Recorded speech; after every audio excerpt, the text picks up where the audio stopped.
When you load the software, the login screen will appear.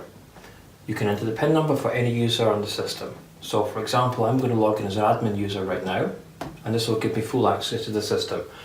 I'm presented with the main menu, and if I go to POS, then I'm currently in the restaurant department, and this is the table layout. So this is an example layout. We have tables placed around the floor plan here. We can have other examples. For example, you can have a more detailed one where you can actually have a picture in the background with the tables on top of the picture. Or another layout here which is done within the software where you can have some boxes and walls to signify the areas in your restaurant. Or you can just have a grid layout with all the table numbers on it. So if we pick a table number here, it's then going to take us to the ticket screen here. So here we have, in the middle here are our categories. So when we change the categories, you can see the products change on the right hand side. So if we want to add some items to the ticket, we just select them here and you can see they appear on the ticket immediately. Okay, in this case we've got the Chinese name showing for each product as well on the ticket screen. If we want to modify any of the items, we can just click on the item, and then we have some modifiers. So we can say, for example, let's have it with no mushrooms. So we can say no, and then we have some options here. So we can say no mushroom. We can also have extras. So we could say extra garlic, for example. Say you wanted it spicy, so you could say you want it hot spicy, for example. And any of these modifiers, you can add a price onto them as well. So at the moment these have been configured so they don't have any price, but if you wanted, say for example, to charge 50 pence extra for extra garlic, you can set it up like that. So now this order is ready, so we're going to send this to the kitchen, so we just click on close.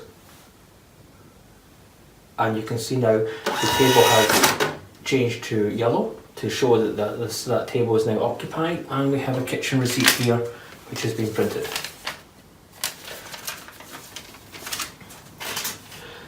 So now the customer has requested the bill, so we can go back into the table. And we've got the tickets here. Now it's good to mention as well, actually, if the customer also said instead of requesting the bill, they might also want to order more items. So let's say that they want to add an extra item, a dessert, we can just click on it here, and we can just add a dessert here, and we could also add a drink as well. And then we can just close it again. And it's going to print the new amount to the tickets to the kitchen here. So we've got two in this case because it's been set up to print one to the kitchen and one to the bar. In this case we only have one printer for demo, but these could easily be printed in separate printers. So if we go back onto the table here and then we want to request the bill, all we do is say print bill. And it's printed the bill here, which will be given to the customer at the table. Customer now wants to pay, so we go back to the table, and we have some quick buttons here. So we've got a button here for exact cash, so if they just gave the exact amount of cash, or a card button here. If we press card, it's either if we do a card payment, or if we also have the integration with our card machine, we can also press that and it would automatically send the amount to the card machine. If we go to the payment screen, we have some more options. So from the payment screen, we can easily just select all and then the amount down the side here if we want to do cash or card. We can also do part payments. So for example, if we want to pay £20 by cash, we can type 20, and then cash, for example. We also have easy ways of splitting the ticket. So say one person wants to pay for two of the items, we can just select the items that they want to pay for, and you can see the total changes immediately. So then we can select the total, and then we can just say all, and then we can type them out. Or if they want to give change, for example, you can select two items here, and you can say £10, and then press cash, and it will give you the amount in change. So in this case, let's just settle the whole ticket as one. So let's say £30, so we press 30, and then we say print the cash, and the cash drawer opens.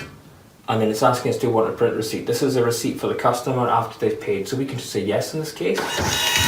And we're showing them out, £7 change. And we have a receipt to give to the customer, which shows the payment type, cash in this case, and the amount of change they were given. Close to the payment screen, and then the table has now cleared again.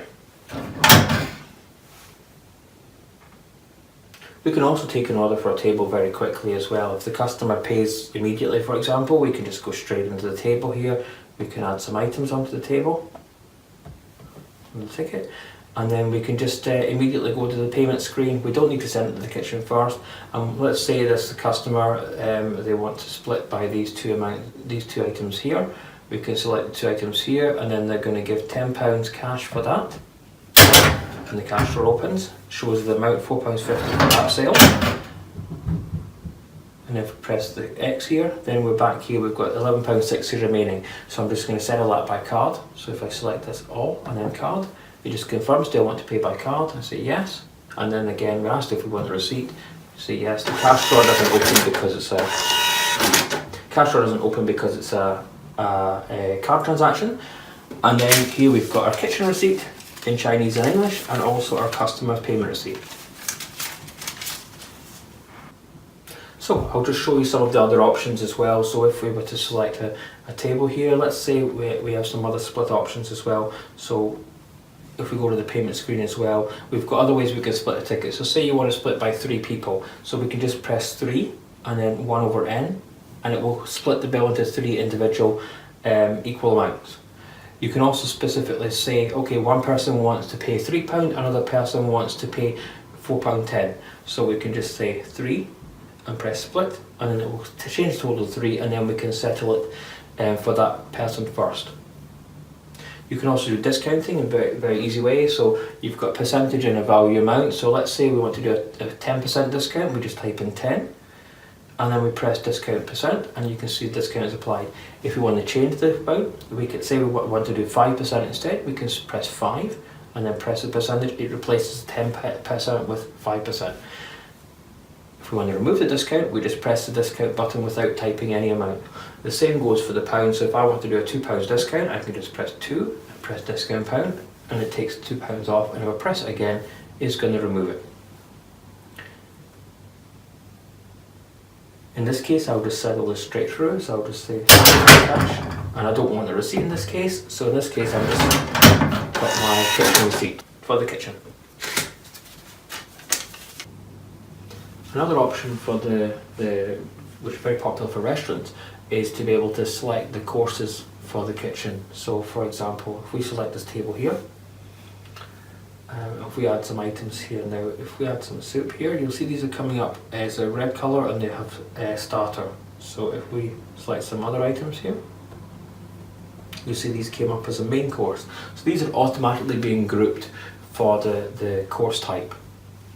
Let's say, for example, the customer wants one of the soups to be served with the main course instead. We can just select that item here, and we can say change course. We have some options here, so let's say we're going to serve that with the main course. When we send it to the kitchen, it's now printed on the receipt with the starter and the main course divided as separate sections.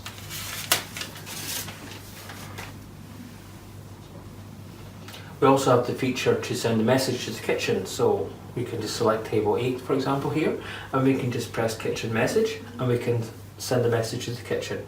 So we can say that the customer is chasing it or ready for the main course, for example. We can say main course, and we press that, it will automatically send a message to the kitchen immediately. So that won't close the ticket, that will allow us to send it immediately at that moment, so we can just send that message and then continue doing something with that order.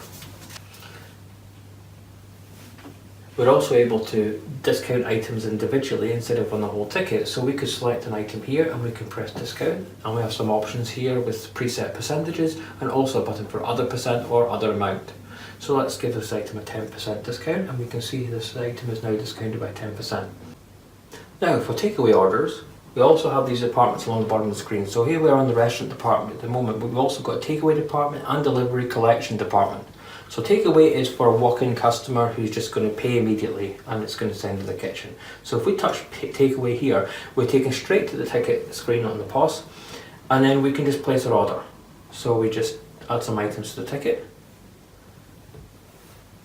and then for takeaway we don't close it. What we do is we just take the payment immediately. So we could go to the payment screen, or alternatively we can just press exact cash.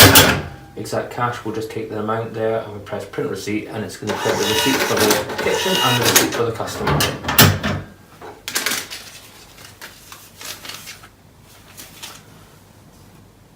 If you have a takeaway order and the customer, you come to this point here and the customer says, I need to go and get some cash. That's not a problem. All you need to do is you just press hold and then you can close your ticket. That will print immediately to the kitchen, so the kitchen staff can choose to start preparing it if you wish. And then the way you get that ticket back is, as long as you haven't started any other ticket on the system, so we've got a blank screen at the moment here, we can just press the hold button and it will show us all the held tickets that we have. So we've only got one here, so if we click on this one here, then we've got the held ticket here. We've also got a button here for carrier bag. So for customers in Scotland, for example, where they have to charge 5 pence for carrier bag, you can just press this one time and this will go into a separate account, so you can clearly see how much you've charged for carrier bags. So that adds a 5 pence carrier bag onto the ticket. So if we just pay this by card, for example, we can just press card. Do we accept it? Yes. And do we want a receipt? We can just say no to the receipt, and then the receipt doesn't print. If the customer then comes back later and says, oh, I'm sorry, I'd like a receipt, we've got an easy button to print last receipt here. We can just press this at any time and it will print the receipt for the last ticket on the system. So if we want to now do a delivery or a collection order, first thing we do is change department to delivery and collection. The difference between delivery or collection orders is you're presented first of all with the customer start screen, because you're going to add a customer to order before you start taking their items they wish to order. So we can search for any part of a customer details, so we can type in part of the phone number or their address or their name. Also, if you have the caller ID integration, if the phone rings, the number will pop up at the bottom of the screen and you can click on it and it will take you to this screen and automatically do a search for that number. So in this case, we're just going to add a new customer, so we're going to say new customer, and we're just going to put in something for the phone number. Phone number is the only part of information you need to input, but we recommend you put at least the name as well, and obviously an address if it's for delivery. So let's just call this customer John. And then we're going to put in a postcode, so let's put a postcode in for John.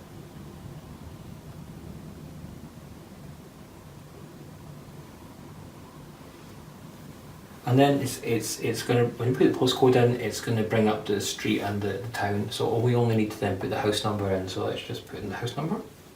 And then if we click on select customer, that's going to save the customer and start an order for that customer. If we don't want to start an order and just want to save the customer details, we can click save. It will take us back to the search screen.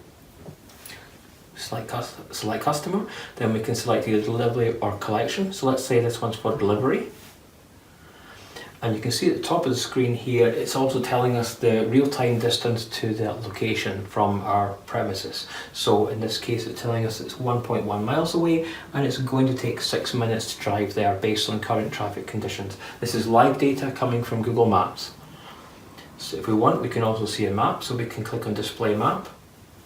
And this will show us a real-time map on Google Maps from our location with driving directions. So you can see it's showing us the best route to drive there. So we just can place the order here. So let's add a few items to the order. Okay, we can also select the delivery time as well. So say the customer wants to receive it after 2 hours, so we can press delivery time. And we have some options here. So in this case, we can select an option like 30 minutes, or in the case of 2 hours, we can just say enter time, and then we can just put a time in the future. So we can say they want it at 10 o'clock. Okay.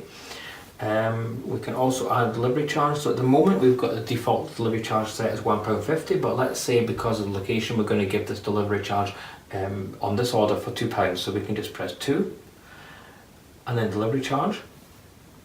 And you can see delivery charge changes here. Now once we place this order, that will automatically save that delivery charge with that customer.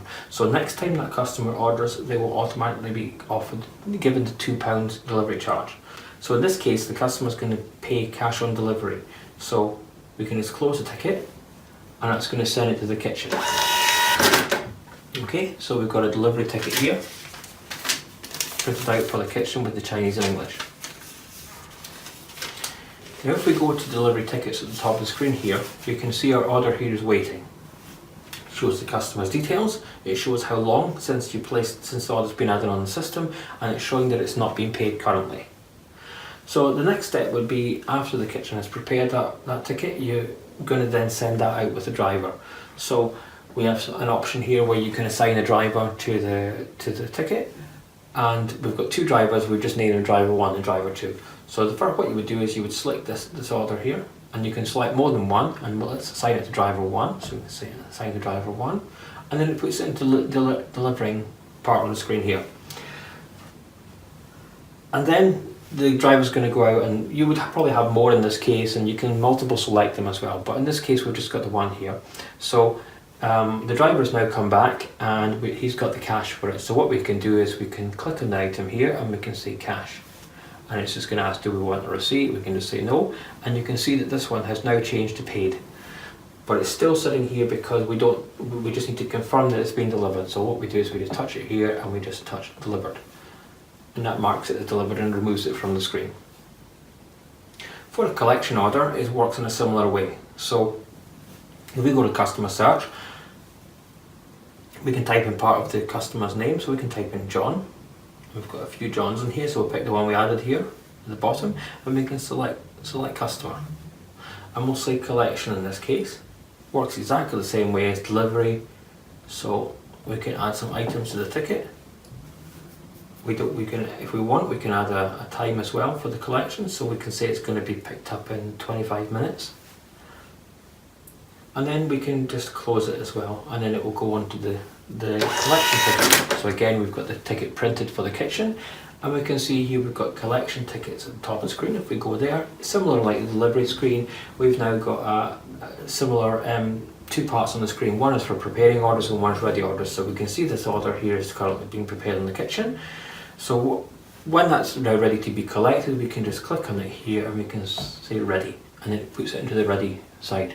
So when the customer comes in to collect, this member of staff can go easily to this screen and see this is the order here, and it's ready to be collected. It's not being paid, so the customer says yes, I want to pay by card. So that you can select it here, select card payment, confirm it. We want a receipt, let's have a receipt in this case, and then we can mark it as collected, and then it removes it from the screen.